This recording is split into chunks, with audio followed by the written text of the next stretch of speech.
face. Clearly, he thought the pail was filled as well. He leaped to his feet and headed for the door. To get there, he had to get past Peter Chris's brother, who was hanging out the loft. He was a Navy guy who was spending the afternoon with us, and he had been drinking hard. As the A&R guy went past him, the brother made a kind of gurgling noise, then threw up on the A&R guy's shoes. "Okay," the A&R guy said on his way out, "I'll call you." Around this time, Paul and I recognized that if we were going to change the band, hire new players, write new music, we should probably have a new name. One day, Paul and Peter and I were driving around brainstorming for new names. I had thought of a few, like Albatross, but I wasn't happy with any of them. At one point, we were stopped at a red light. Paul said, "How about Kiss?" Peter and I nodded, and that was it. It made sense. Hindsight is 20/20, of course, and since then people have talked about all the benefits of the name, how it seemed to sum up certain things about glam rock at the time, how it was perfect for international marketing because it was a simple word that people understood all over the world. But we just liked the name, and that was that. I had been equally matter-of-fact about changing my own name. In those days, when I was rehearsing, working, and traveling back and forth from Queens to Manhattan, I had plenty of time to ponder all sorts of things, like what the name of the band should be, what we should look like, and how the hell we could pull off the stunt of becoming the biggest band in the world. Most important, that the name Gene Klein had a certain ring to it. I decided it did not. On one of those subway trips, I dismissed the name Sidcott Kent for the new band and took on the name Gene Simmons for myself. It was as simple as that. Complete commitment. One day I was Gene Klein. The next day I was Gene Simmons. I would never be Gene Klein again. We weren't finished hiring the band yet, though. We still needed a lead guitar player, and so we put an ad in the Village Voice. While Peter had fallen right into place as the drummer, the search for our guitarist was significantly more problematic. We went through audition after audition. One guy came in with a Spanish "the good, the bad, and the ugly" cloth over him. His wife was with him, and before he played, she explained that he was a highly trained musician who had spent time with the masters. When he sat down and started playing, it was flamenco. We couldn't believe it, and we told him to stop. "Oh," he said. He was faintly offended. "This is in the grand tradition of the masters." In the grand tradition, I said, "Goodbye." Everything was like that, one after the other, loser after loser. Even the winners were losers. One guy, a guitar player from another group, came in and really floored us. He was a fantastic player and a great guy. The only problem was that he was black, which wasn't a problem for us personally, but a huge problem for us as a band. He finished his audition, which was just phenomenal, then went downstairs, and we had an impromptu band meeting, in which we decided that no matter how good he was, he just didn't fit our image. He was black, we were white, and we wanted to put together something that looked like the Beatles on steroids. I volunteered to go down there and tell him the truth, and I didn't mince words. I told him I liked him. I told him that we should hang out, and then I told him he couldn't be in the band because he was black. I couldn't believe the words that were coming out of my mouth. To his credit, he understood. In fact, he fired right back at me. If the Temptations uncovered a great white singer, he said, they wouldn't make him an offer, no matter how good it was. Meanwhile, we still didn't have a guitarist. One guy named Bob Kulick played around town, and we really liked him. He was close to making it, and we were giving him the golden rule. Number one, we practice all the time. Number two, no phone calls.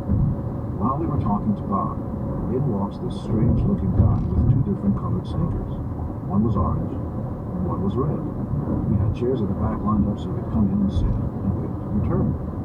Completely oblivious to the fact that we were still talking to Bob, this new guy plugged into the Marshall amplifier and started playing. "Hey," I said, "you out of your mind? Sit down and wait a second, will you?" It was like he didn't even hear me. He just kept playing. We excused Bob Kulick and told him that we would call him later. We sat this new guy down. "Better than good," I said. Because 2 notes into it, if you suck, you're out on your ass.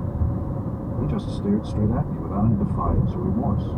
We played deuce for him twice, and the third time he got ready to play a solo, and it just fit.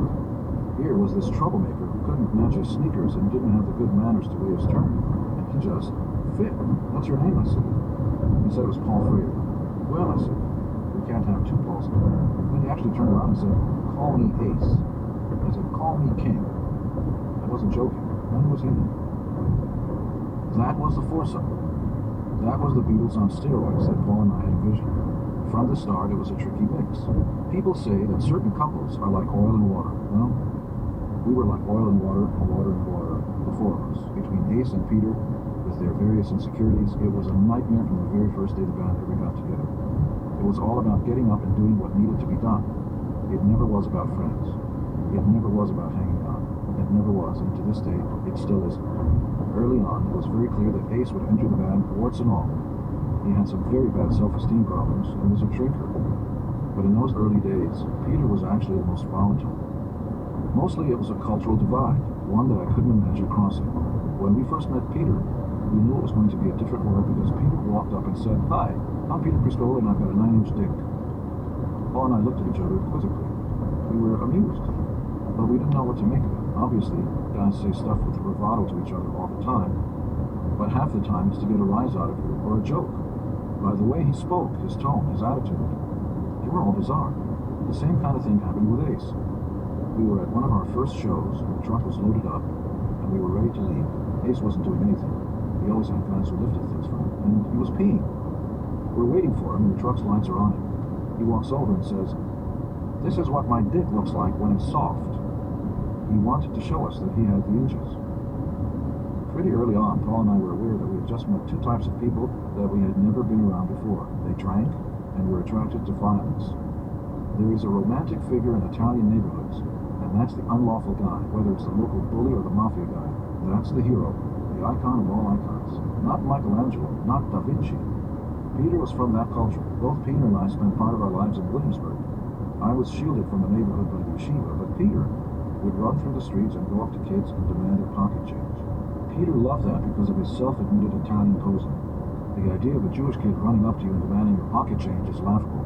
It's just not what you learn when you grow up. I remember that as a 10-year-old, every once in a while, I would have to run down the street to get away from the gangs and get safely inside the yeshiva. Peter liked to joke that he could have been one of those guys chasing the Jews. There's another way to describe the difference between the two cultures, and it's an old joke. What's the difference between a Jewish mother and an Italian mother? The Italian mother tells her kids, "If you don't do what I tell you to do, I'm going to kill you." The Jewish mother says, "If you don't do what I tell you to do, I'm going to kill myself." After one of our shows, Paul and I went to return the milk truck to the rental place. Peter had driven home. Ace was nowhere to be seen because he never helped us load or unload the trucks. After Paul and I finished the work, we had arranged to meet at 2 or 3 in the morning in Chinatown, where Peter was having a birthday party. His wife Lydia was there, his friends were there, and he was sitting at the head of the table, presiding over the crowd. When Paul and I walked in, we looked like freaks. We still had makeup spread on our faces. At that point, we didn't have makeup remover. We just tried to wash it off with soap. So we came in late and tired. We just wanted some fried rice and stuff. Peter called for the waiter, who came out of the kitchen and asked us what we wanted to eat. At that point, Peter started making fun of the waiter to his face with this mock Chinese speech. "What kind of fucking way is that to talk?" he said. It was very embarrassing to Paul. "Please don't do that," he said. "He's just trying to take the order." Peter blew up. "Fuck you," he said. "If you don't like the way I talk, why don't you just get the fuck out of here?" He must have had something to drink, or at least I'd like to think so. Paul and I said, "Okay, that's the way I feel, we will leave." "Hey," Peter said, "if you walk out that door now, I'm leaving the band." We looked at each other, shrugged our shoulders, and walked out the door.